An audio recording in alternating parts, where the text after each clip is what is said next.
Vision of the Future is a program produced in conjunction with the Nikkei newspaper, exploring the many issues facing Japan and the world. In 2025, our theme is Let's Make a Switch. We speak to top Japanese executives as we envision a brighter future together with our viewers.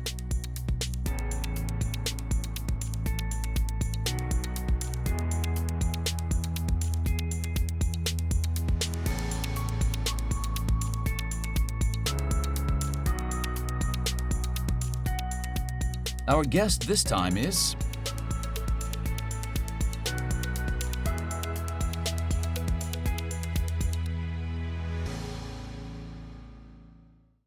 Your company has transformed its business portfolio and established a long-term strategy to ensure stable growth for the future.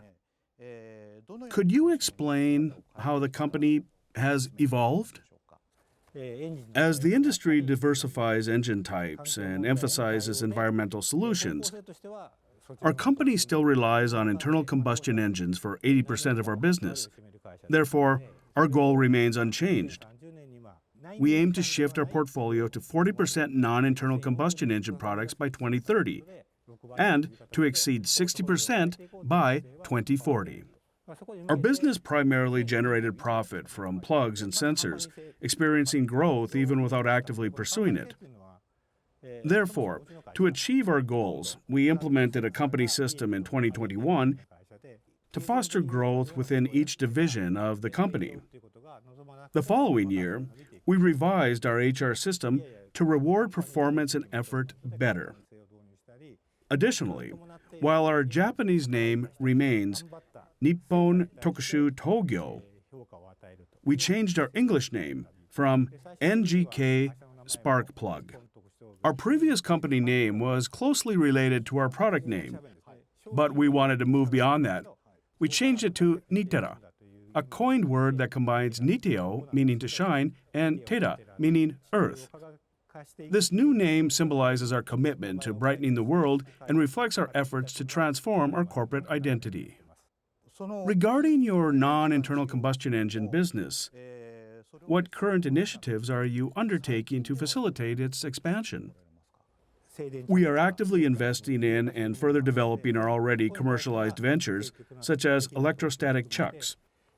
Additionally, we are exploring new applications of our expertise in oxygen sensor technology, including solid oxide fuel cells, SOFC, and the reverse application, solid oxide electrolysis cells, SOEC. With a strong focus on hydrogen, we have established a collaborative hub known as the Hydrogen Forest at our Komaki plant in Aichi Prefecture.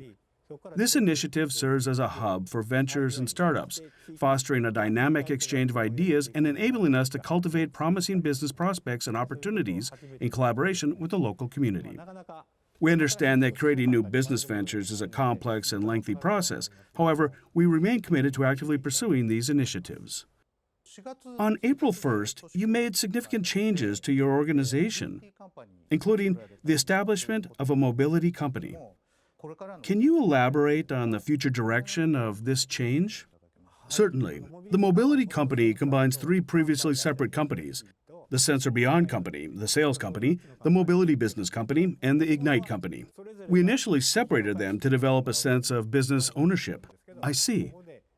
We made a strategic decision to integrate our structure for improved efficiency, as merging the three entities streamlines various aspects of our operations and aims to enhance our existing strengths.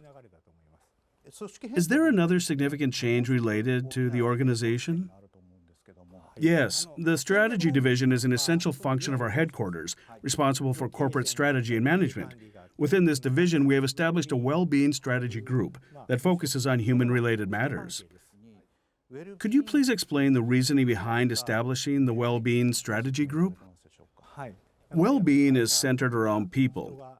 A company thrives when its employees work with a sense of purpose and motivation, which occurs when they are actively engaged. If we were to define what well-being is, it ultimately comes down to people. Each individual has a unique measure of happiness and fulfillment. However, We believe that increasing engagement and fostering a shared sense of satisfaction with the company, one another, and society will energize the entire group. This collective well-being is a significant objective for us. I see. How do you personally interpret the term well-being? That's a profound question. The recent passing of Uruguay's former president Mujica resonated deeply with me, and his words truly struck a chord. And what were those words? He questioned whether having wealth or enjoying convenience truly leads to happiness. He suggested that we seek convenience in the hope of achieving happiness, rather than the opposite. Similarly, when people recognize the impact of their work on society and understand their purpose, their roles become clearer. Since taking the role of president, have you faced any specific situations that emphasize the need to prioritize well-being within the company? Our company is currently experiencing growth due to factors such as the weak Japanese yen and increased market consumption. However, this favorable business environment does not automatically lead to higher employee engagement or a unified sense of purpose. While some departments operate with clear goals and motivation, others tend to maintain the status quo.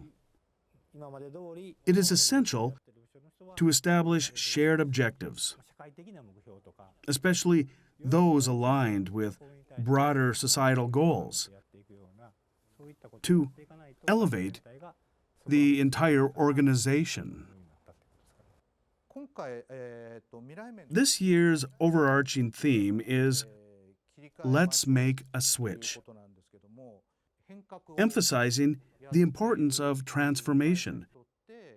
Could you elaborate on the significance of well-being in the context of a company undergoing such change? Yes, psychological safety is key, and this concept has gained significant attention in recent years. It doesn't mean there is pressure. Instead, it refers to the ability to openly discuss work and ideas with superiors, colleagues, and the broader organization. This openness fosters an environment where individuals can act based on their beliefs, contributing to a sense of well-being in their professional lives, which is the direction in which we should be applying the concept of well-being. From a well-being perspective, how do you believe individuals should ideally interact with society? Societal well-being is a complex concept. Some people thrive in cooperative environments, while others prefer competition. However, when that competition escalates into conflict, as seen in the wars of today, or becomes driven by narrow self-interest, it becomes detrimental. Psychological safety allows individuals to challenge these destructive tendencies. The ability to speak up is, in itself, a contribution to one's well-being. The very act of reflecting on what societal and personal well-being truly means is incredibly valuable.